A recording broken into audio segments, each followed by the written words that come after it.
Hello everybody, this is a continuation of the previous class on JavaScript basics, okay? And in that class we talked about variables, talked about data types, conditionals, control flow functions. But I promised that I was going to create a more detailed video on each of these, alright? I wouldn't call it deep dive, but I'll just say more detailed video on this concept. But definitely there are more to these concepts that you would need to learn, and then you will learn those along the way. All right, so variables. For variables, I told you we have let, keyword, we have const, we have var. When a variable is declared in the let keyword, the let name equals John. This variable can be changed. All right, so I did not explain what I meant by it can be changed.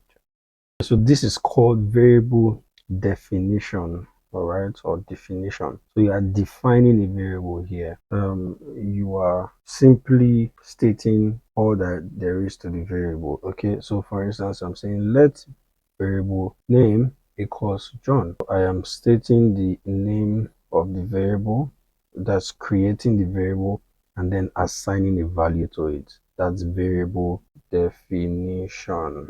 Variable definition. But then I could have done what is called variable declaration. So when I do something like let age, right, this is variable declaration. So what I'm doing here is that I'm just stating that, oh, there's a variable available called age. All right, so I create the variable. That's just declaring that I've made the variable called age available. But then this variable has no value. And if you remember the last time I taught you that if that variable gets used, the value assigned to it will be undefined, because undefined means that there is no value assigned to it. So when you declare a variable like this, or when you create a variable like this, it is called variable declaration. Then variable definition means that you would create the variable, and at the same time you would assign a value to the variable. So that's the difference between variable declaration and variable definition. So now I have John.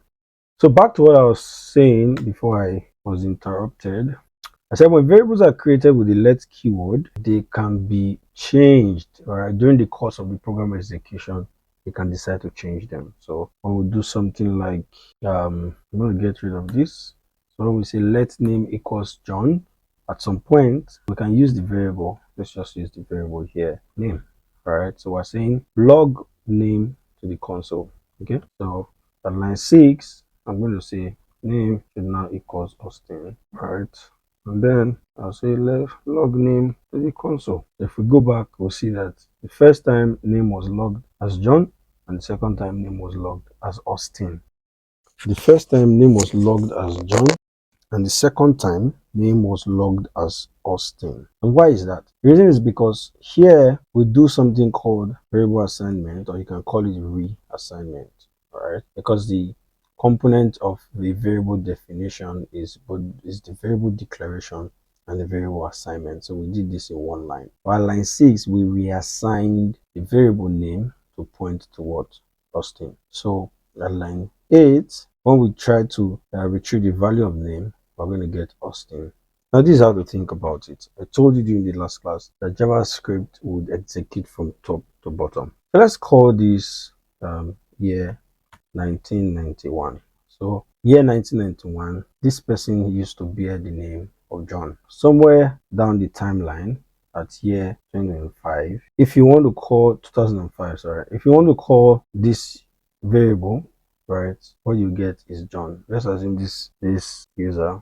All right, so let's call the user name John. Okay, just so that my explanation makes sense. Username, user name. All right, so the username in the year 1991. So reason these line numbers as a timeline, all right, like history. Okay, so line 2 is year 1991. So at year 1991, this guy bears the name John. The username is John. Because of that, at year 2005, when we wanted to get the username, we got John, because at year 2005, this guy's name is John. But then somewhere down the line, the username was not changed to Austin. So this user changed his name to Austin, and that will be in year 2024. all right. Year 2024, this guy changed his username to Austin. So it means that at any moment in time from year 2024, line 6 down, right? If we want to refer to this guy, we know that his name is not Austin. So if we try to retrieve his name from our database, right, what we should expect is Austin, all right? So that's why you see Austin printed here. John printed first, and somewhere down the line, Austin is printed. Okay. I said this all to say that you can reassign variables. So a variable that points to, so if we go back to Xcali draw, a variable that points to this at some point can be reassigned to point to this, for instance, or reassigned to point to this, or anything that we want. All right. So that's the meaning of the term variable. It means it's something that can change. It can vary at any point in time. All right. But then we have a special type of variable. So what I've just explained now is true for let, the let keyword. When a variable is created using the let keyword, and when the variable is created using the var keyword, right, the same thing applies. If we go back to, you see that John is still being printed and Austin at a later point in time. All right, but then we have a special keyword to create constant variables.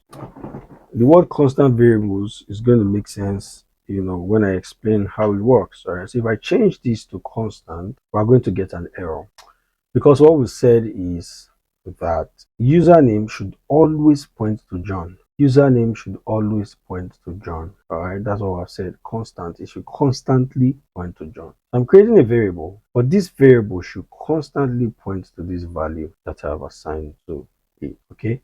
If I go back now to the browser, I should be expecting an error. There's an error there that says uncaught type error, assignment to constant variable at line 6. All right, app.js line 6. If we check this app.js on line 6, at line 6, we're trying to reassign a constant variable to point to something else. That is not possible. That's the consequence of using the const over let or var.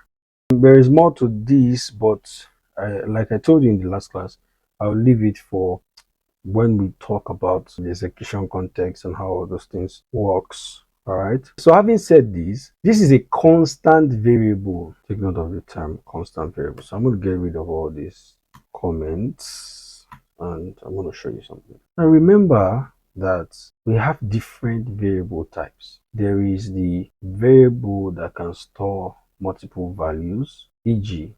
arrays. This is an array, and objects. Now these variables are called reference type variables, but let's not go into that. So we'll go into that when we start talking about types. This by way of introduction to types. If this variable were to be an object, stay with me, that has a name of, so I'm going to call this user. All right, so the name of the user would be Austin. The age of the user would be 12. Okay, and I'm going to get rid of all this. Now watch. This is a constant variable. It's constant, but it's still a variable. It means there is room for some kind of changes to occur. But get me. Now if I say console the log, no, not console the log now. If I try to reassign, all right, say user should not be equals to 12, I'll get an error. Assignment to a constant variable at line 7 has given us an error. So line 7, I'm saying user should be equal to 12. Even though I said at this point this should be a constant variable, it shouldn't change. All right, so the constant part has been fulfilled. What about the variable part? So it's a constant variable. All right, it means that the values inside this object can be changed, can be altered. All right, please take note of what's happening. So I'm going to make this very clear, all right, by using this illustration we have here. If you look at this illustration we have here, let me get rid of this. No, get rid of this and get rid of this. If you look at this illustration, we're going to make this user, and in fact, let me copy this. That's the value. Okay, so it makes complete sense. Okay, so this is the value that the user points to. So user points to this value, right? I cannot at any point in my program, so this is const, right? I can't at any point in my program now say that user should point to something else. I can't say that. This is not possible. So once you say const, like constantly point to this. That's what you have said. User should constantly point to this value.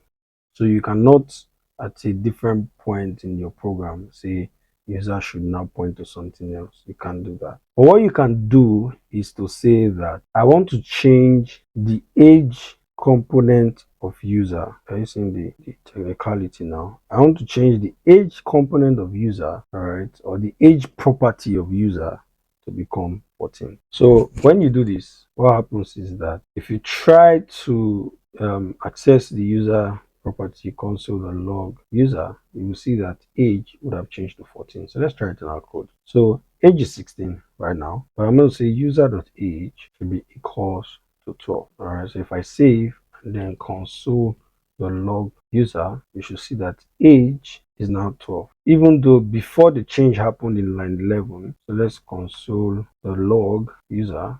So at line 11, before the change, that's going to happen now at line 13. User should have age 16, and after the change, it should have 12. So if you come back here, you see that it has 16, and after that change, it now has 12. Okay, I can make this better by saying before, then after. All right, but I hope this makes sense to you. So before is what the object has for age, and after, this is what it has. So I said all that to say that it's a constant variable. It will constantly point to this object, but the properties can be affected or can be changed. Any of the values that it contains or it stores can change. All right. So this is possible because this is a complex type. It's not primitive. All right. The word primitive, I would say it means simple. This variable is a primitive variable. So if I say const username equals Austin, this primitive is a very simple value it's storing. But as you can see with your own eye, this is more complex. This is a more complex value, all right, than this. So values like this that are single, like single value, they are primitive values, all right. Then these are called reference types.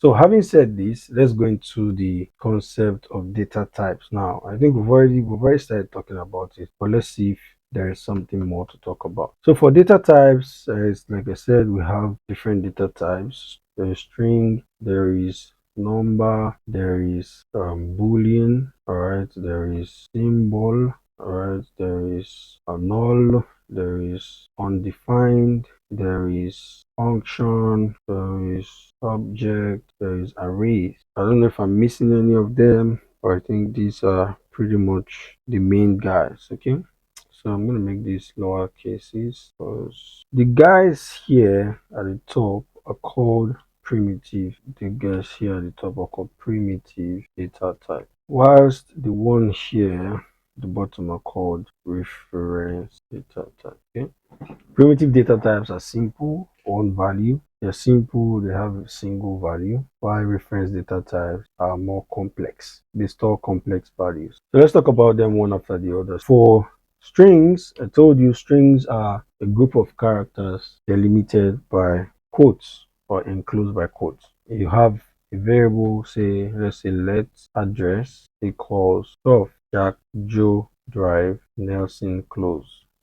So this is an address, and you see it's stored as a string. Variables that you would store as strings would be variables that have characters as their values. If it's a text, you want to store it as a string. I told you the last time you can compose strings by using double quotes or single quotes, right? Or backticks. But you want to make sure that the same type of quotes is used on both ends. That's what you want to make sure. But that's that about strings. There are a lot of things you can do with strings, but I think this is like the basic use of strings. Strings have some helper methods that you can use on them. For instance, I can say address.length. All right, this is going to return the length of this string to me. All right, it's going to return the length of that string. Address the length, we can't see this now, so I have to log it to the console to see what the value is. So console the log, we go to the console, that's 32. So this is a 32 character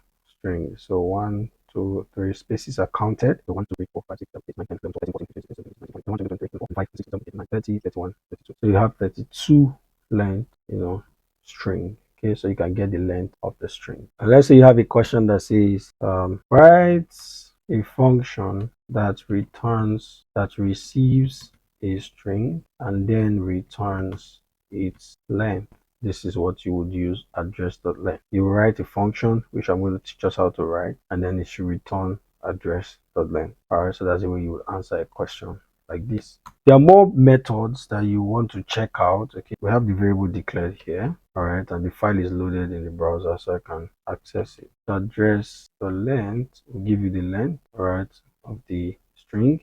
Dot split is going to receive a separator, and then it's going to return an array version of it. All right, so we said split address. All right, we're saying split address, all right, using a comma. All right, so when you look at this string, you see that there's a comma here. So when it finds a comma, it's going to use it to split the string into arrays, and that's why you see these two values here. Okay, you see more of them. There's concat. You can add another string to address. So if I do address the concat, I can do something like this. Let's say life is good. So the result of that is that this string will be added to address. So concat is short for concatenate. That's to join together. All right, so you see life is good has been added to the address. All right, so there are many functions that you would get to know about with experience. Okay, and I think that's enough for talking about strings. Next thing we want to talk about is numbers. So for the number type, you have figures. Say score will be equal to a number 12. All right, and if we log that to the console, you see that score is 12, and the type of score is number. Okay, any type of number, all right, is still a number. All right, if I do E10, all right, still a number. Okay, so let's print the value of that now, and you see that it's a number. Okay, so there are different ways of writing numbers, but for now you can be concerned with just the simple way to write numbers, which are integers or doubles. All right, integers or floating point numbers. All right, so when you have something like 12, that's an integer. I have something like 12.5. All of them are classified under the type number in JavaScript. Okay, I think that is that about number. There are some things you can do with numbers. You can add numbers together, you can subtract, you can divide, so different mathematical operations. Okay, so I can say score divided by 2. And I told you that during execution, wherever you mention a variable, what you will get is the value of that variable. So during execution, what will be here will be 12.5. Okay, that's what you will have here. So we say score, which is 12.5 divided by 2. All right, and if you check, that should be 6.25. So you can perform different mathematical operations with numbers. And then for Boolean, this can be true or false. All right, booleans only have one of two values, which is either true or false. So I'll say let is married equals true. So is married here is a variable that has the type boolean. Boolean can be either true or false. So I'm going to say console.log is married, and you see that we get true. Okay, and if this was false, you see we get false. So booleans are useful for conditionals. So if this thing is true, do this. If it is false, do this. If the memory is full, reject incoming requests. If it's not, accept. So basically, you find booleans useful with conditionals at different points in time, and also for loops. Even in loops, they are also relevant within the scope of conditional. Okay, so that's boolean for you. Nothing too deep to talk about. Now I talk about the symbol type. Now the symbol type is something that I myself have not found useful in terms of everyday programming, but it is useful. That's why it exists. Okay, but the symbol type allows you to create unique values. So I'm going to show you how. So if I say let sim to be symbol 1 equals symbol, all right, h, and then I'll come here and create another symbol 2 to be h2, right? Now let's compare. I'm going to say sim1 equals to this triple equals 1 2 3, triple equals sim2. So I'm comparing both of them. What would you expect? Now this is 1, this is 2, so they are technically the same. They're supposed to be the same. But if you check the result, you see that it is false because every symbol you create is going to be unique. All right, every symbol you create is going to be unique. So that's something about symbols. The applications, there are lots of applications that we don't get to talk about for a basic class. All right, but you get the gist. Symbols are used to create unique values. So whether the declaration is the same physically, but behind the scene, as long as it's a symbol, it's going to be unique from every other symbol you've created in your program. All right. If this were to be a normal value, we could say 12, 12. Are they equal? Is in 1 equal to 2 now? You see true. It's true. Okay. But for symbols, it's not, it doesn't behave like the normal values. All right. So yeah, that's it. So moving on to the next. For null, these are the two simplest that you can ever come across. For null, null simply means that the variable points to an empty value or it points to nothing. So it is null. That means it points to nothing. All right. So if I say let planet points to null, all right. So what I'm saying is that planet points to nothing. So when you see this will return null. Surprisingly, the type of a variable that holds a null value is object, and that's a mistake, as I told you in the last class. Okay, so just take this as one of the mistakes of JavaScript. This is supposed to be a type of null. All right, but the meaning of null is that it points to nothing. All right, and undefined is kind of similar to null. Undefined works as intended. So undefined, so I'm going to say PhD score, and then type of PhD score will be undefined because you've not defined it. You only created it, but you've not defined it. You've not given it any value. That's what it means. So if you remember, during the last class, I told you that there's a difference between variable declaration and definition. In variable definition, which is defined definition, you would have let PhD score, that's the declaration of the variable or the creation of the variable, and then you give it a value. So 20. So you have defined the variable. That's why this is called variable definition. You have defined the variable. But in the case where you do not provide any value, you have not defined it. You just declared the variable. I hope that makes sense. So the default value that will be given to it by the JavaScript engine is going to be undefined. So the type of an undefined variable is going to be undefined. All right. So that's undefined for you. So what's the difference between undefined and null? It is but null values means intentionally you have stated that the variables do not hold anything. But for undefined values, it means that you have not explicitly given it a value and the compiler has gone ahead, or the JavaScript engine has gone ahead to give it a value for you, and that value will be undefined. So you should use null when you intend to assign an empty value to a variable, and you should never use undefined, because JavaScript uses it internally to mean something. All right, so don't confuse the language and avoid using undefined. Use null instead. Okay, moving forward to reference types. So I'm going to go ahead and delete all these. So what's a reference type? A reference data type is simply values that are stored by reference. So let's go back to our diagram. What happens is this is an improvement of what I've taught you before. So what happens is this, technically speaking, I'm not saying literally, I'm saying technically. When you attach values of the reference type to variables, what will happen is that you have a reference in between. I'm just going to just make up something, all right? And then that reference would now point to the value. What does that mean? For primitive types, it's just direct.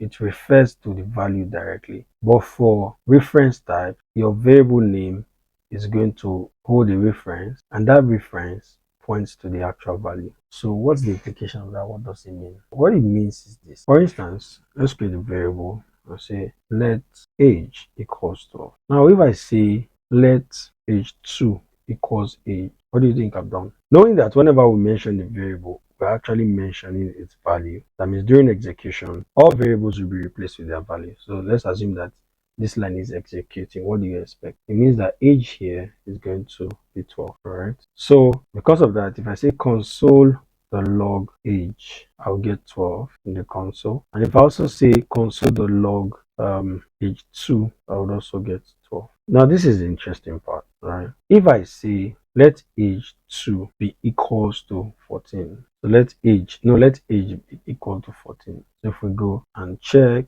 see that we still have 12. Why? Think about it. Know that the program runs from top to bottom. So at this point, line 2, we say that age should be 12. Let's represent that visually. Let's see. At the first instance, which happens to be line 2, we say age should be equal to 12. Just follow me closely. Age should be equal to 12. And then somewhere down the line is our timeline, program timeline. We call it program timeline, right? Somewhere down the line, we now say we want to create another variable called age2, but we want it to be equal to age. What that means is that it should equal to 12, right? That's what we're saying. We're saying it should be equal to age, and age is going to resolve to 12 during execution, right? Yeah, so this will be 12. Then somewhere down the timeline, we now say let age, instead of age to be 12, we want age to now point to another value. Let me illustrate it better like this. Age equals 12 gives us this, right? Age 2 equals age, and let know. Okay. Let age 2 equals age, we give us this. Right, and then somewhere down the line we now say we want to reassign age to equals 14. All right, what that does is that this is not created anew, like the variable age is not being created again. It already exists, and this is this, but now there's a value that we have created, 14, and we're saying that age should no longer to point to 12 but should point to 14. That's what I said. All right, but the program makes a downward progression, like it moves towards the future. It wouldn't come back to come and declare this again and say this should now be 14. Do you understand? This has been executed to be 12 already. Age is 12, right? So it remains 12. That's why when we come here and console the log age, we're going to get 12. Sorry, age 2, we're going to get 12. All right? I hope that makes sense. We're still going to get 12. All right? Because at the point of execution, this has already been resolved to be 12 and assigned to this. So when we change age, we're only affecting this. We're not affecting this. But it should make more sense when I compare this side by side with how reference data type works. These are primitive data types. They are passed by value, not by reference. All right. You come here, you see what that means is that they are passed by value. So it's stored directly to the value. All right. The variable is the value. But for reference data types, the variable actually resolves to a reference, and that reference, wherever it is required, is going to provide the value. So there's a middleman called the reference. So we go back here and try this with a more complex data type. So I'm going to call this user, and the user is going to be an object. Age will be 12,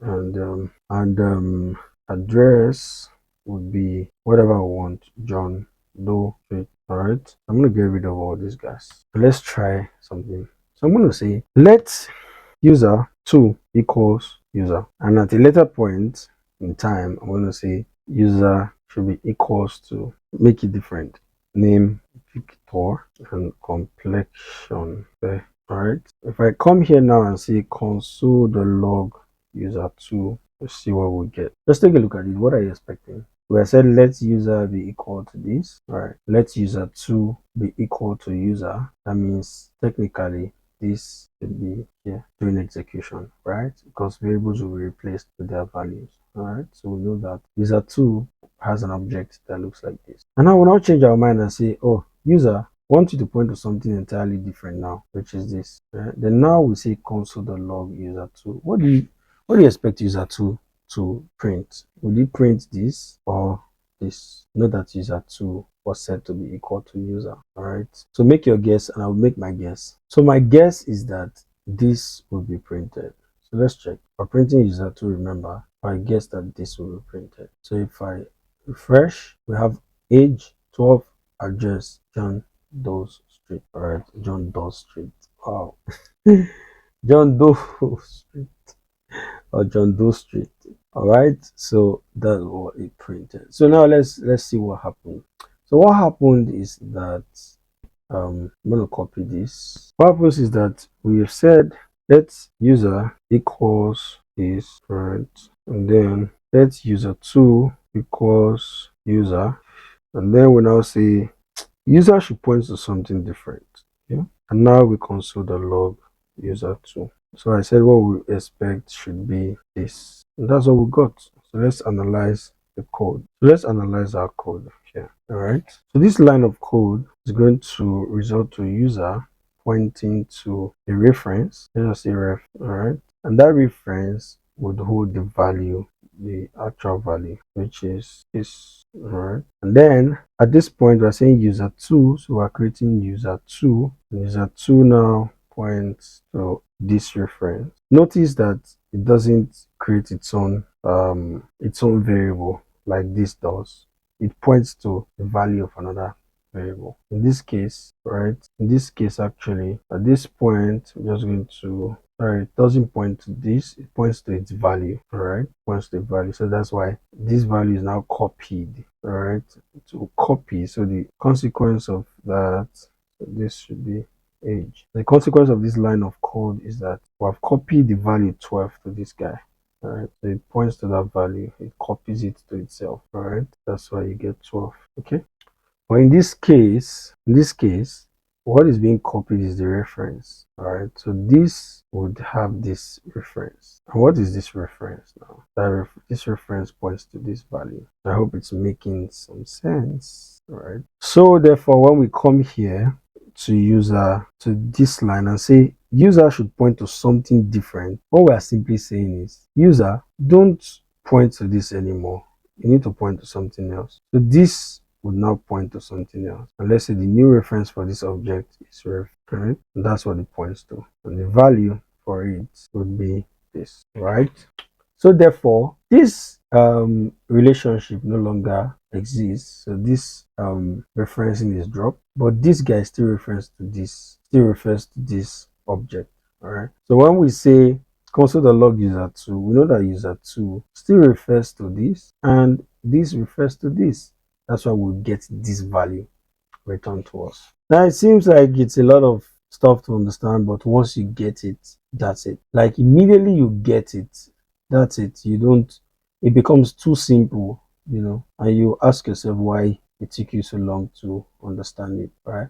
So take your time, look at this diagram, and you'll see how it works. Okay, so I'm not done with my explanation of reference types, right? For reference types, there's something else you need to know. So let's run a piece of code, all right, and say at this point, right, at this point, we're going to say user. So we'll get rid of this, but now we'll say user dot age should be equal to 15. What do you think would happen if we print user2? Think about it carefully. Based on what I know, I would guess that user2 should print an object that looks like this. All right, here should print an object that looks like this, but with the value of age being 15. So if we check our console, we'll confirm that age is 15 for user2. Why do you think that is? That is true because user and user2 are pointing to the same object. Let's prove that once more by going back to our drawing board. And then I'm going to copy this, right? So let's refresh our mind. So user, at the first instance, we said we created user. User has a reference that is auto generated for it, right? And user reference points to this object, right? Points to this object. I'm gonna make this white, right? Points to this object. And user2 was created. But when user2 was created, we now said it should be equal to user.